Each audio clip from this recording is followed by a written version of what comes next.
finally, magkatotoo na nga ba ang mga sinabi ni Nawat dito?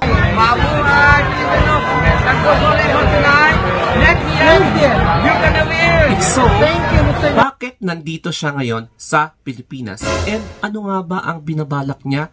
Bakit Nawat is now here in the Philippines?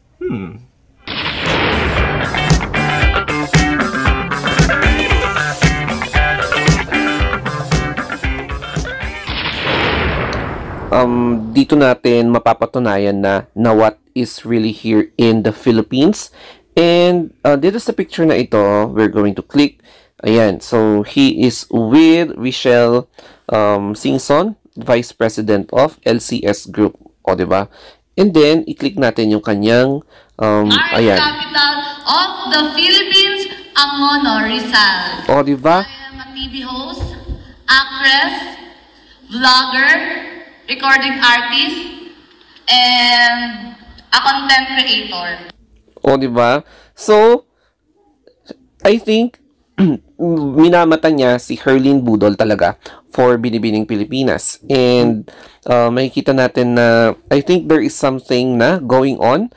Visit niya ang Binibining Pilipinas. So, parang nag-guest siya. And wow, makikita natin na tinitignan niya kung sino yung best na, ayan, si Herlene Budol.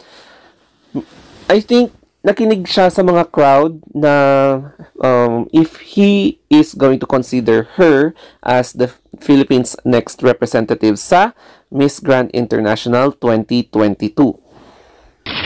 Marami ang nagulat noong pinost ni Nawat na nandito siya sa Philippines. So even me, it's like parang budol ata or scam. So upon checking and upon waiting, confirmed talaga na Nawat is really here in the Philippines. So, we are going to talk about 5 reasons why Nawat is here in the Philippines. Nawat itsara sigril. So, before we will start, I'm going to introduce sino nga ba si Nawat. So, he is the National Director of Miss Grand International. So, if you are not familiar, ito sa pageant na ito, this is one of the parang fastest growing na international beauty pageants. So, if you are familiar with Samantha Bernardo na nag-first runner-up siya, so, dyan mo matutunugan na, so, ito pala yung pageant kung saan National Director si Nawat. So, he is a Thai National Director. So, Miss Grand International is currently based in Thailand. So, mostly, pure Thai yung mga ginagamit nilang language sa pag-host and sa venue kung most of the time. So, ayan guys. And, ngayon, we are going to start kung bakit nga ba andito si Nawat. Ano nga ba ang pinabalak niya? So, without further ado, let us now begin sa first reason. So, syempre, I think Nawat likes the Philippines, o diba? Despite from yung mga patutsyada niya sa mga Pilipinas or sa mga beauty queens na nananalo ng beauty pageants, Nawat has a special place sa Philippines in his heart. So, he is currently experiencing the Pinoy vibe. Currently, nasa isa siyang hotel sa Manila. And he is really enjoying ano nga ba ang pwedeng changes na napansin niya before and then during the pandemic and then after ngayon na patapos na ang pandemic. So, he is really experiencing yung hospitality ng mga Pinoy. And yes, even though walang pageant, it's not pageant related, Filipinos are really letting him appreciate yung hospitality and culture of Filipinos. So, despite of yung mga bashings or kung ano-ano man mga patutsada na sinasabi sa kanya, there is still a good side na na-experience niya dito sa Pilipinas. O diba? Ayan. And number 2 is that ito ang isa pang revelation.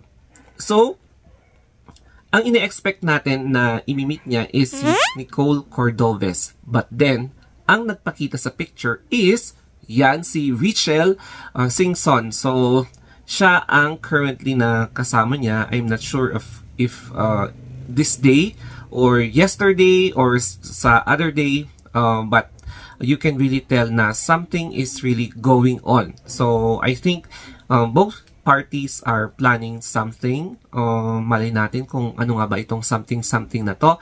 And kung alam nyo na he is in talks with a huge personality, alam mo na, or you are aware that there is a possibility of a new upcoming event. And syempre, alam natin na pageant director siya and pageant director din yung isa. So, there is really something going on. Baka malay natin, mag-e-establish ng something different, something na pwedeng magkaroon ng bagong, alam niyo na, franchise. So, number 3 is, syempre connected na dito, possibility of creating a new MGI franchise in the Philippines. So, kung napapansin nyo, unti-unting or slowly na each country are now creating an independent franchise solely for Miss Grand International, such as Miss Grand Thailand, Miss Grand Vietnam,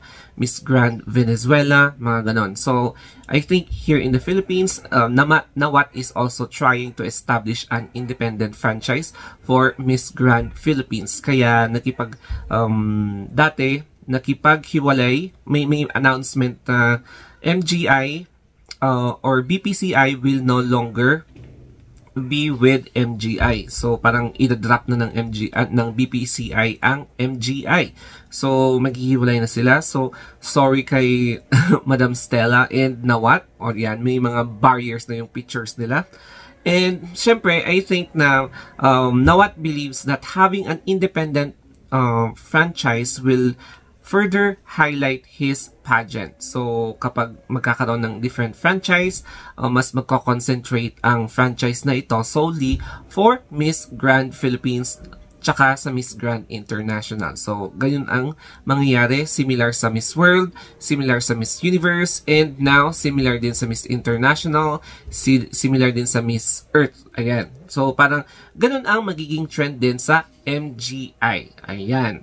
And then, kung naaalala nyo, nung nanalo si Fuchsia Ann Ravenna, yung number 4 natin is, there has been a cryptic message na nagsisirculate nung nanalo si Fuchsia Ann Ravenna.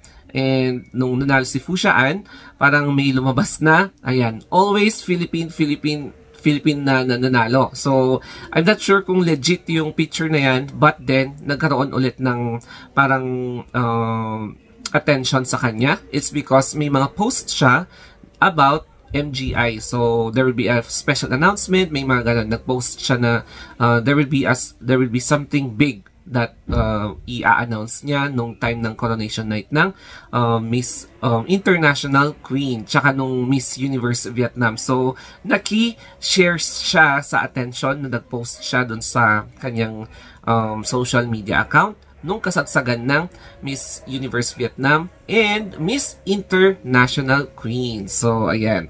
And, syempre, kapag nagpo-post siya ng cryptic message, parang meron pala siyang ginagawa. O, diba? There is something going on. That's why Nawat is really telling us something na may mangyayari. O, diba? At meron nga nangyari. And then, number 5. So, since Nawat is planning something big here in the Philippines or for the Philippines, tapos in connection dito sa Miss Grand International, perhaps maybe si Herlene Budol na nga talaga ang dapat natin na ipadala sa Miss Grand International. So, sana nga galingan ni Herlene Budol, lalo na sa Q&A. That will be a very crucial part for her in order to penetrate yung final 6 or kung may top 5, may top 6. Kasi nga, currently may 4 crowns ang Binibining Pilipinas, tapos may yung dalawa na extra is yung mga runner-ups na position. So, I am really hoping na Herlene Budol will really make a very, very good na fight. Ipaglalaban talaga niya ang kanyang dapat na ipaglaban para magkaroon ng placement sa Binibining Pilipinas this year. Why? It's because she has all the qualities na hinahanap ni Nawat. She is a comedian, she is friendly, Tapos, yung pag-transform niya is so dramatic na nakapagbigay ng influence sa mga youth na kahit na tinatawag kang hipon, meron ka pa rin pag-asa na maging Cinderella, or meron ka talagang mapapatunayan sa buong mundo na kahit na nilait-lait ka as hipon, pwede ka pa rin talaga mag-transform. So, yun ang gustong iparating ni Herlene Budol sa mga younger generation who wants to join beauty pageants. So, ayan. And yes, si Herlene Budol talaga ang nakikita ko na pinaka-best na pwede nating ipasabak. So, tapos maliligwak or ma-el tukuyo or hindi siya mapapasama sa semi-finalist kagaya ng nangyari kay Eva Patalinhug tsaka kay Samantha noong 2020. Kaya, ayun guys. And I believe Herlene Budol will really make a difference for Miss Grand Philippines and eventually sa Miss Grand International 2022.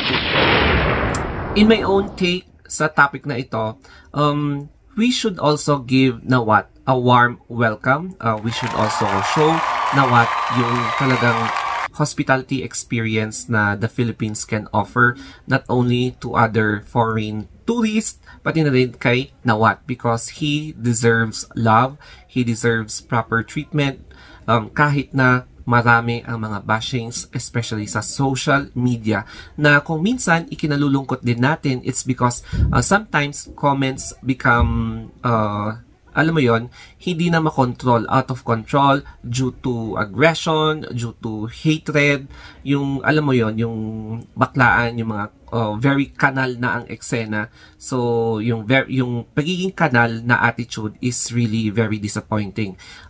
Although, may mga faults or may mga disappointments, sana wag natin ito gantihan ng anger. So, I hope even if Nawat is parang sa iba is very frustrate, especially kapag hindi tayo nagpe-play sa kanya and kapag nagpapatutsada siya sa social media against sa Philippines, we should always parang give back in a good way. Hindi yung sasabayan mo ng init ng ulo. It's because parang it reflects how negativity can really harm anyone, regardless of kung sino ka man or ano yung ginagawa mo. So, hindi nakakaganda ang pagbabashing or pagre-resback. So, yun lang po. We should parang respond to him by love, care, and welcome with hospitality. Para naman, hindi lahat ng bagay is nadadaan sa gera. O, diba? So, we should love, make peace, and not war. And that's it for this vlog. Kung gusto nyo pa ng bagong updates, mag-subscribe lang kayo dito sa channel ko, The Story of Anthony Vlogs. So, subscribe to my channel for more updates. And yes, follow me in my Instagram na account, The Story of Anthony, and even in my Facebook page, The Story of Anthony. Ayan guys. And thank you for watching until in this part of the video. Always remember to wear face mask and avoid crowds. Ayan. So that will be all. Thank you and mwah.